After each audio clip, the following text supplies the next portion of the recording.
Now this is the Torrent1 by Fifth Wheel, and this is a brand new bike by this company, and I think they did a really good job on the styling of it.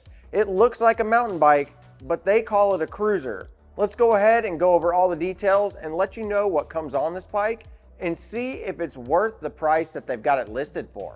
And before we dive into this bike, I want to say if you guys are interested in a Fifth Wheel Torrent or any of the Fifth Wheel bikes, I would appreciate it if you used my links below, as that does help out this channel and it lets Fifth Wheel know that you came from my video. So one of the first things I noticed about the Fifth Wheel is down by the bottom bracket, this looks like a mid-drive motor. But it is not a mid-drive motor. I think they just used a frame that might be compatible with some mid-drive motors. In that spot, you will find a controller hidden in the frame. Now, if we do take a look at the motor, this is a 48-watt system, and it runs a 500-watt nominal motor that can peak out at 800 watts. Up front, you're gonna get a 14.7 LG battery that is gonna be double locked in. So that way, if this thing comes unlocked for any reason, it's gonna be secured and will not fall out of the bike without you releasing the second latch. Now, the Torrent1 does come with some mechanical disc brakes that seem to work relatively well. They don't have any branding on them, and they are 180mm rotors. And on the levers, since this is a rear hub motor, they did supply some motor cutoff switches. Now, if we take a look at the drivetrain, it is a Shimano drivetrain. You're gonna get a Shimano rear derailleur along with a 7-speed setup in the back and that Shimano 7-speed shifter up front. Now, taking a look further up on the drivetrain, I was really happy to see that they put a large chainring on here. Because of that large chainring, you're gonna be able to hit maximum speed. Now, speaking of speed, this bike is set as a Class 2 e-bike, so it is limited to 20 miles an hour, both throttle and pedal assist. So if you wanna get a little bit faster than 20 miles an hour, you're definitely gonna have to put that power out yourself. Now, one of the unique things is on the throttle. This is a different style throttle that I've ever seen. It almost looks like it's a shifter. When I first saw it, that's what I thought it was. But in fact, it is a thumb throttle. And honestly, I actually like it. It feels really natural. Then if we take a look at the opposite side of the handlebars, you are gonna get your real basic computer that's gonna display all the pertinent information that you would want on your e-bike ride, and then also let you switch between pedal assist 0 all the way up to pedal assist 3. Now, one of the really cool things about this, these are 27.5 wheels, which are pretty common for most mountain bike style budget e-bikes that have a rear hub motor, but they did put on some nice tires. These are the CST Patrol tires. These are budget-friendly mountain bike tires. I have used these on other mountain bikes that I have owned, and I absolutely love them. And they're actually pretty good at resisting punctures. So you should be able to ride these tires for quite a while. Now, one of the unique things that we are starting to see on some other rear hub motor bikes is a torque sensor. This does not have a cadence sensor in it. I was really happy to see that they put a torque sensor in here because that gives you that more realistic biking feel instead of a cadence sensor where it just feels like it pushes you along. All the cabling seems to be routed really cleanly. They did a great job of wrapping it up here and routing it through the frame. This bike looks very clean. One thing I did notice is the placement of the kickstand is kind of old school. It's right near the bottom bracket. So if you were to pull your bike backwards with the kickstand down, the pedal will run into it, where a lot of brands are putting them further back towards the rear hub so you don't have that problem. Now, you do get a water bottle boss up here, which is nice to see because not all e-bikes offer that. So you could add a water bottle cage or maybe a lock or some other type of accessory. Now, if you're familiar with mountain bikes, a lot of higher end mountain bikes come with these smaller seats. If you're used to a larger seat, you may want to change this out. This is a relatively hard seat. I think it looks great. Now, I did not install this with the bike, but it does come with front and back fenders and also a front headlight that ties into the battery, along with a rear tail light that is separate, that is not tied into the system, that you just have to manually turn on and turn off. All right, so now that you know a little bit more about the Fifth Wheel Torrent1, let's go ahead and take it outside for a spin and see how well this thing can climb that 19% hill. All right, I'm out on the Torrent1 by Fifth Wheel, and I gotta say, this bike is a little bit too small for somebody who is 5'11". I think if you're under, say 5'10", this bike should work well for you.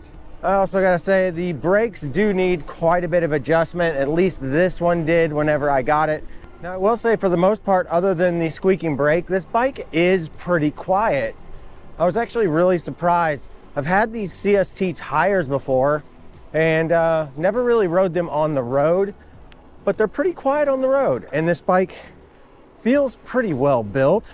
Yeah, you're gonna get some budget parts on here like the brakes and the drivetrain. All in all, this bike feels pretty good right now. We're gonna see how it does climbing up this hill. This hill will give just about any e-bike a run for its money. Now I will say the class 2 portion of this bike, where it's not able to go over 20 miles an hour with assisting you, is a little surprising. There may be a way to increase that in the menu, but the bike's weight really does come into play. Whenever you get above 20 miles an hour, you can really feel it when that motor stops kicking in. Let's test the suspension over the bridge bumps here. Oh yeah, it does pretty good. And then here comes the big brake test. I couldn't lock them up, but I did come to a complete stop. It wasn't quiet, but it did stop me relatively quickly. All right, here is the hill that I do all my climbing tests on. This is a little bit better view than what I've shown you guys in the past. This is 19%. Let me see if I can get an even closer view.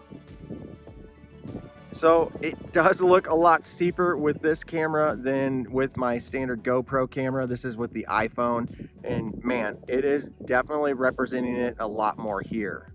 All right, so now we know what the hill looks like, and we can go ahead and give this Torrent1 a test. Let's go ahead and put it in pedal assist 3 and see what this bike can do. All right, we are in pedal assist 3, which is the highest. I'm gonna put this in gear 5. We're not gonna throttle this one. We're just gonna go see if we can get it up to 20 before we get to where the hill starts to get pretty big.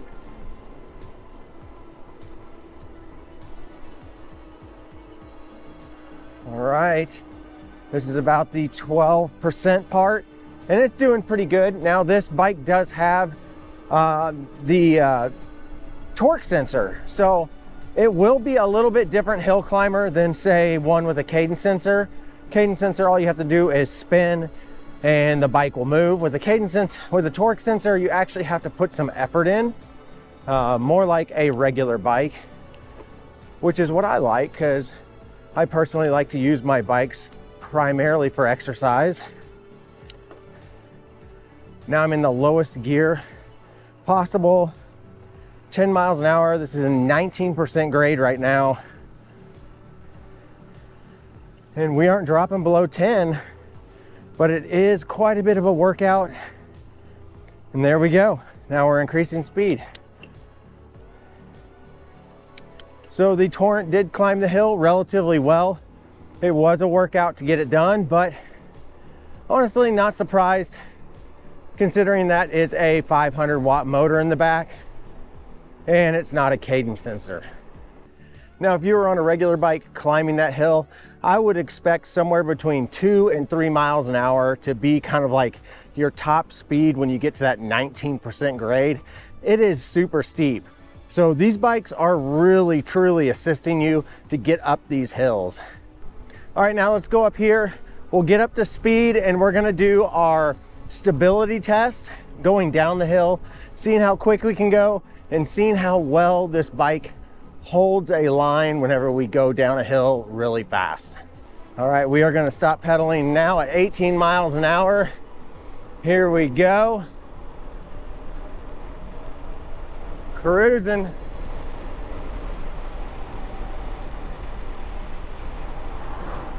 $38 miles an hour. Can we get 39? There it is, 39. Woohoo! 39 miles an hour on the Torrent1. Perfectly stable. To be completely honest with you, it did not feel anything different than a standard mountain bike going down that hill. So very good job, fifth wheel. This is a stable bike. I felt super confident going down the hill with that. So a few other things that I didn't mention in the video earlier. This will get you what they're claiming, 30 miles on throttle, 60 miles on pedal assist 1. I think those numbers are a little bit generous. Something like this, I would expect somewhere between, I don't know, maybe 20 to 25 miles on throttle and probably realistically 40 to 50 miles on pedal assist 1.